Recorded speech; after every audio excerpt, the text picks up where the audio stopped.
Complete एक 8 घंटे की मानवा को मैंने एक्सप्लेन कर रखा है। कमेंट सेक्शन में और डिस्क्रिप्शन में लिंक मिल जाएगा, जाके चेकआउट कर सकते हो। एक बार तो देख ही लेना। जैसा कि वो वहाँ पर नेहा मनाने की कोशिश कर रही होती है प्लीज़ अपनी अपनी प्यारी प्यारी बातों से, और वहाँ पर जीएस कह रहा होता है तुमने मुझसे कहा कि बर्फबारी खत्म होने के बाद तुम मुझे छोड़ के यहाँ पर चली जाओगी, तुम्हारा कहने का मतलब यही है ना।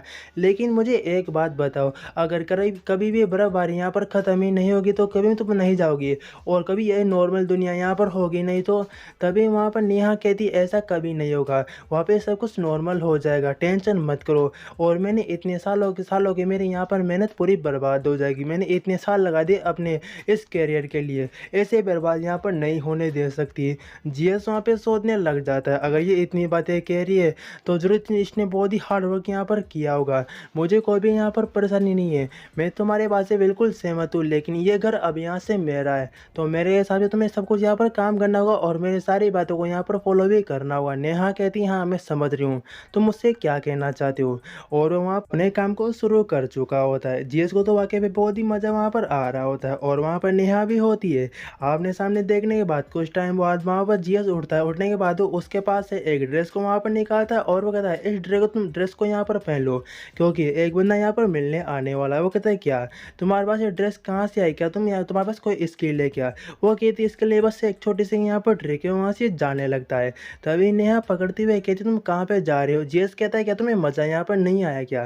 वो वहाँ पर उसे मारते हुए कहती ऐसी कोई भी बात नहीं है, दरअसल मैं तुमसे कुछ बात करना यहाँ पर चाहती हूँ, तो प्लीज़ मुझे बात करो ना। वो कहता है हाँ ज़रूर बात करेंगे, लेकिन अभी मुझे भूख लगी है, तो चलो डिनर टेबल पे जाके वहाँ पर बातचीत करते हैं। और टेबल पे बैठ जाते हैं। जेस वहाँ पर बहुत सारा खाना निकाल लेता है, साथ ही वो नेहा से कह रहा होता है कि देखो आगे जाके हमें कोई भी यहाँ पर प्रॉब्लम नहीं होनी चाहिए, तो साफ साफ सीधे लफ्ज़ों में मैं यहाँ पर तुमसे बातचीत करना चाहता हूँ। ये विला बहुत ही यहाँ पर बड़ा है और सारा सारा बिल्कुल मेरे कंट्रोल में है, तो मैं अकेला भी रह सकता हूँ और तुम्हें भी मैं अपने साथ में रख सकता हूँ, कोई भी प्रॉब्लम यहाँ पर नहीं होगी।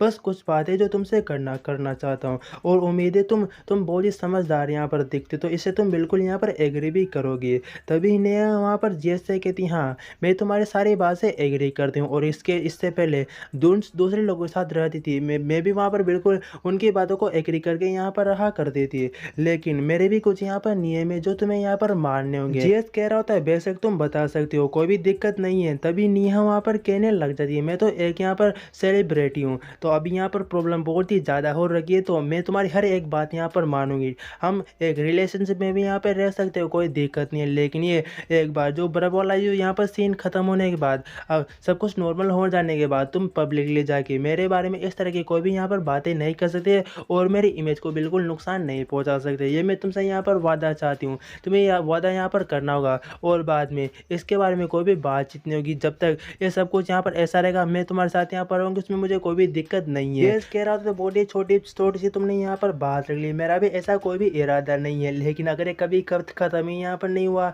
उसके साथ वो देख के कहने लग जाती है इसके सिवा एक और बात है, बोले तुम मेरा कितना भी यहाँ पर यूज़ कर लो, तुम अकेला यूज़ कर सकते हो, लेकिन कोई भी टॉय का यूज़ मत करना, क्योंकि बहुत ही दर्द होता है उसके साथ, कि दूसरे बंदों के साथ मेरे साथ गलत व्यवहार बिल्कुल भी यहाँ पर नहीं करना चाहिए। मैं अपनी मर्जी से सब कुछ यहाँ पर करूँगा, वैसे मैं अपनी मर्जी से सब कुछ यहाँ पर कर सकती हूँ, उसमें मुझे कोई दिक्कत नहीं है, लेकिन तुम ज़बरदस्ती यहाँ पर कोई भी नहीं करोगे। जीएस कह रहा है तुमने मुझे इतना बुरा यहाँ पर समझ रखा है क्या, सब कुछ यहाँ पर मेरे कंट्रोल में, तो मैं अपने हिसाब से तुमसे काम यहाँ पर करवा सकता हूँ, मैं ज़बरदस्ती यहाँ पर क्यों करूँगा। वैसे मुझे कोई भी प्रॉब्लम यहाँ पर नहीं होगी, और जिन लोगों के साथ तुम पहले यहाँ पर रहा करती थी ज़रूर शायद उन्होंने तुम्हें यहाँ पर मेरे पास भेजा होगा, क्योंकि तुम अकेले तो यहाँ पर आने की हिम्मत करती नहीं होगी, तो मेरी सारी बातें तो यहाँ पर समझ चुकी हो गई थी। हाँ मैं तुम्हारी सारी बातें बिल्कुल यहाँ पर एग्री करती हूँ, उसमें कोई भी दिक्कत नहीं है, मैं तुम्हारे साथ यहाँ पर रहने में बिल्कुल कंफर्टेबल फील करूँगी, मुझे कोई भी दिक्कत नहीं होगी।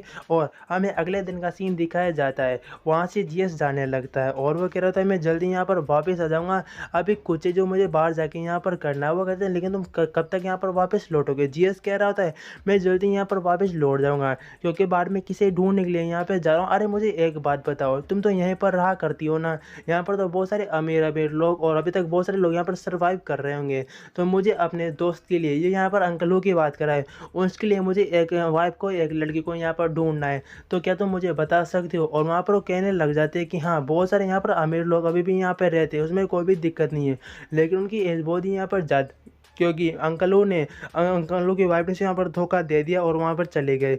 तो उसके लिए मुझे कोई यहाँ पर चाहिए, क्योंकि हाँ तुम ढूंढ सकते हो, उसमें कोई परेशानी यहाँ पर नहीं होगी, आराम से जाके तुम्हें मिल जाएगा, कोई ना कोई तो मिल ही जाएगा। वैसे तुम्हारे दोस्त की यहाँ पर एज कितनी है? अगर उसकी एज ज़्यादा कम होगी तो उसे बहुत ही मुश्किल होगा, लेकिन ज़्यादा होगी तो बहुत ही आसानी से यहाँ पर मिल सकती है, क्योंकि बहुत ही अमीर अमीर फैमिली से कुछ लेडीज यहाँ पर बची होंगी। तभी जीएस कहने लग जाता है कि मेरे दोस्त की एज कम से कम 40 साल का है वो कहते हाँ तो ज़रूर, हाँ उसके लिए यहाँ पर एक है जिसके बारे में मैं तुम्हें यहाँ पर बता सकती हूँ।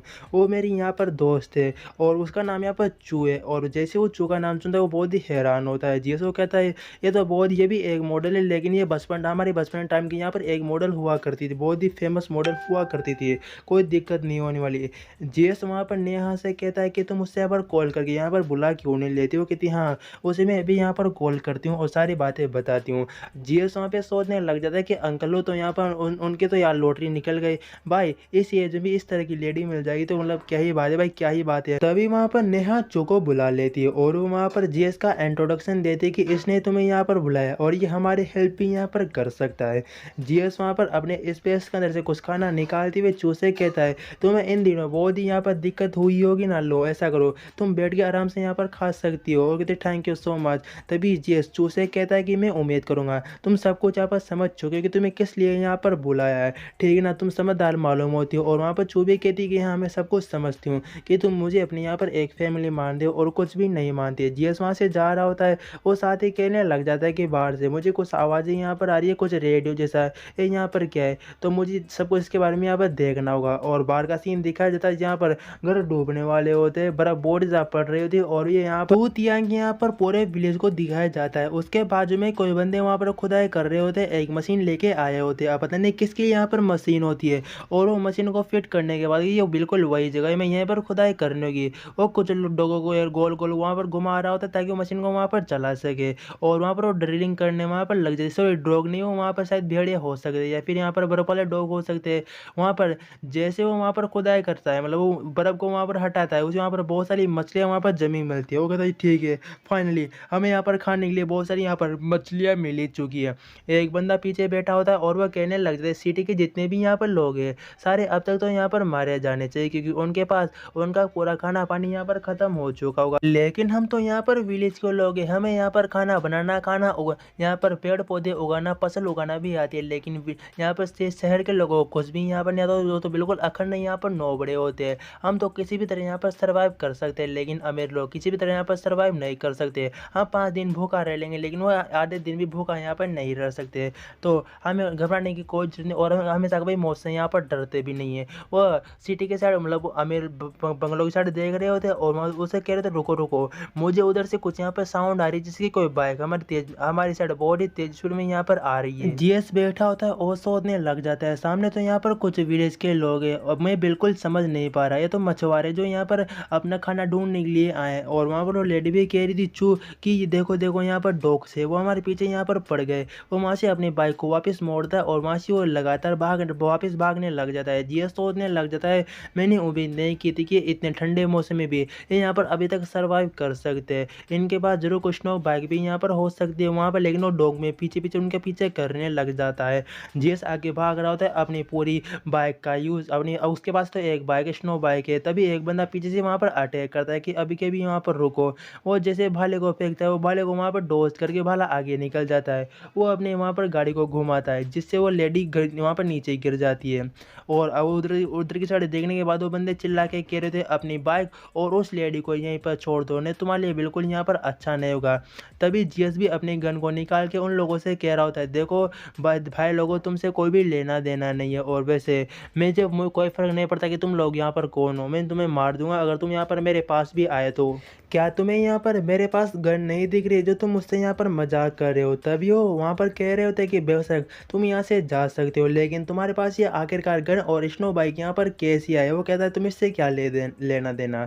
जीएस सोचने लग जाता है कि ये मुश्किल भरा यहाँ पर हो सकता है क्योंकि बहुत सारे यहाँ पर लोग हैं, 4 लोग और 8 यहाँ पर कुत्ते हैं। तभी वहाँ पर एक बंदा कह रहा होता है अगर तुम यहाँ से जाना चाहते हो तो बेशक जा सकते हो, लेकिन ये रास्ता यहाँ पर हमारा है तो इसका तुम्हें टोल देना होगा। टोल के रूप में तुम यहाँ पर अपनी स्नो बाइक और स्लेली को यहीं पे छोड़ के चले जाओ, तुम्हें यहाँ पे जाने दे सकते हैं, नहीं तो तुम्हें बिल्कुल जाने नहीं देंगे। जीएस कह रहा होता है है क्या बकवास कर रहे हो, मेरे पास यहाँ पर गन है तो मैं कुछ भी कर सकता हूँ। और वो कहता है हाँ वैसे तुम्हारे पास यहाँ पर गन है, लेकिन हम यहाँ पर 4 लोग और 8 यहाँ पर कुत्ते हैं, तो तुम्हारी गन में कितनी यहाँ पर गोलियाँ होगी?